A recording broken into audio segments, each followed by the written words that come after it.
Yo guys, for today's video nga guys ay konting share lang ako sa inyo regarding sa ating dashboard. May nagtanong kasi, sabi niya bakit daw namumula yung dashboard niya kahit nag-upload naman siya everyday. Siguro guys, ganito ang ibang reason niyan is kung dati active siya, nag-upload ng mga content, halimbawa 3 to 5 times tapos biglang isa na lang or dalawa.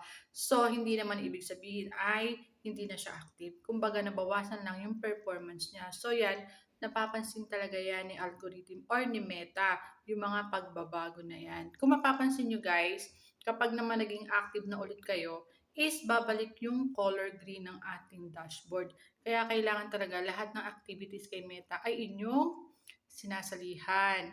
What I mean is nag-upload kayo ng My Day, Your Story, What's on Your Mind, long video, and then the Reels. So, kapag nagkita ulit ni Meta na okay ka at active ka, babalik sa normal ang iyong dashboard. Kaya guys, keep on moving lang tayo guys. Huwag kayong panghinaan ng loob. It's normal kasi hindi naman tayo minuminuto ay kailangan nagpi-Facebook dahil may kanya-kanya rin tayong trabaho.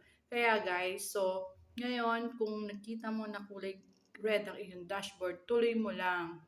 Kasi kapag tinuloy mo yan, is babalik ulit sa normal ang lahat. Tulad nito. Yun sa akin, kulay red siya sa ngayon. So, nagtataka rin ako kung bakit. Pero yun pa rin, tuloy-tuloy lang natin ang ating dashboard para bumalik ulit ang kanyang green. So, yun lang guys. So, keep on watching, keep on loading, and keep on trying. Huwag kayong sumuko guys. It's normal.